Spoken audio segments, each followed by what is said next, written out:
What's going on? I'm Osmun. This is a show that focuses on the arts, entertainment, and some science. But today we have with us some entertainment folks. To my left is Mr. Nostalgia himself, Joe Franklin.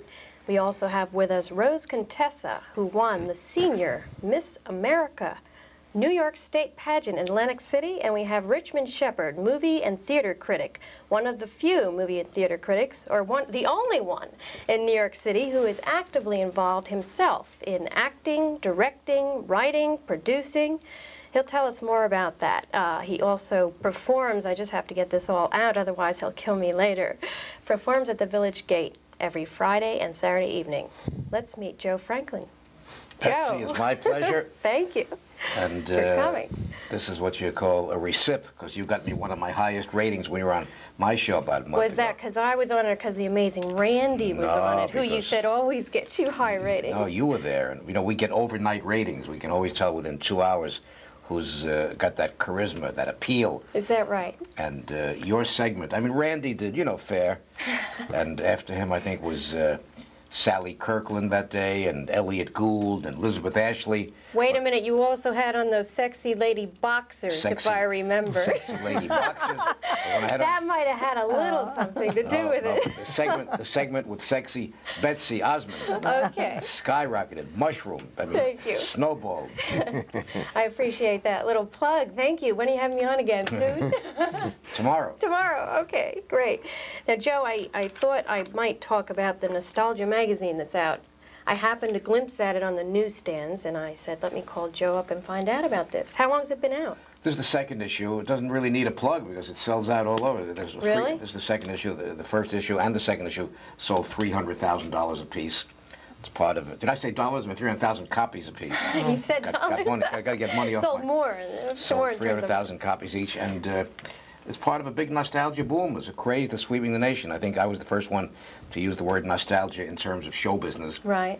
I was the first one to use the phrase memory lane. And it's, I figured if I don't exploit what I created, I'm foolish. So I did decide to cash in on the whole nostalgia Exactly. boom. Where do we pick this up? Any newsstand? Any garbage pail. No.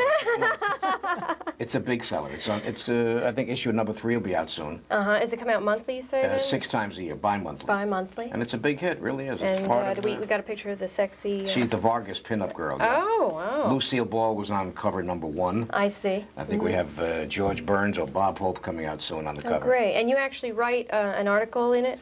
Sort of. Yeah, sort of. It has your name.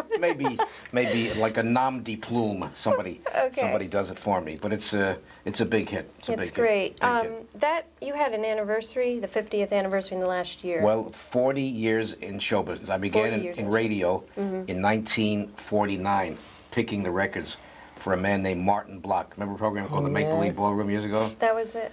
And then he got me my own show in 1950 on radio, and I started in TV about 1952. So about 38 and a half years in TV. Right. And counting radio, 40 years in the business. I gave the first exposure ever on TV to a lot of famous stars like Barbra Streisand.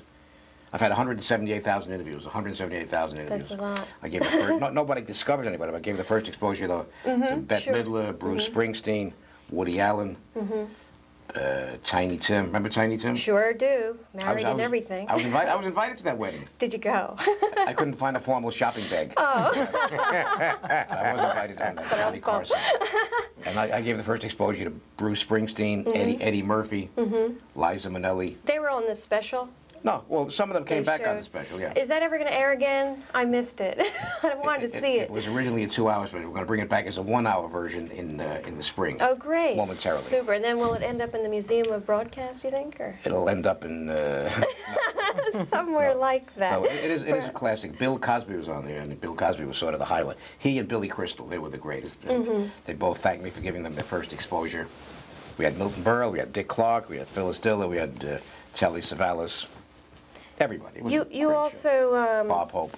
Eddie Cantor. Weren't you producing Eddie Cantor? Isn't that one of your long time ago when before you became the talk show? Not really produced, but I wrote his radio show when I was 15 years old. Oh, that's what it was. He started out on the radio also. Yeah, he was a superstar, Eddie Cantor. I used to call him the man who made whoopee, banjo-wise, you know, and he was sort of my mentor. And I wrote his radio show, and he got me My first job in radio introduced me to Martin Block. And then he went on to films too, didn't he? Cantor made big movies. Big movies. He was #1 at the box office about 1932 when he made The Kid from Spain, Roman Scandals, Right. Palmy Days, and a lot of big movies. And Park Your Carcass. That was his sidekick, or was that somebody else's? You're right. He was Park a sidekick. Your Carcass, right. He was a Greek comedian, a steward. He was really a Jewish fella named Harry Einstein, and he changed his name to well, you know, Albert Brooks, the actor now, is the son of Park Your Carcass. No, I didn't know that. Right. His real name is Albert Einstein, if you want to know. But Albert Brooks is the son of Park Your Carcass. And when Park Your Carcass became very famous and left Eddie Cantor to go into business by himself, he was succeeded on the Eddie Cantor radio show by Bert Gordon, the Mad Russian. Remember, he would say, Eddie Kempfer, how do you do? So, this is what you call trivia, which is also sweeping the nation. Great. But I was very close with Eddie, and he was kind of my idol. You know, he was known as a comedian, but he was very dapper and well-dressed and virile and masculine, and it's sad that he's kind of dated, kind of forgotten today. But I keep his name alive. I've mentioned Eddie Cantor and Al Jolson as many times as I can. And people keep coming back on your show periodically. Do they buzz you up out of nowhere and say, I'm in town or anything? Or that Most of them don't come back. Most of them kind of resent the fact that I knew them when they were broke. It's kind of shallow, but it's human nature, I guess. I mean, I symbolize the time No, that's interesting. when they were broke, you know. Yeah, So most of them. Bill Cosby comes back. Tony Orlando comes back. Liza Minnelli comes back. Most of them don't come back. Most of them, you know, well, I can understand it. They don't want to be reminded of the time they were broke. But a lot of them came through for that anniversary special. Whose idea was that anyway?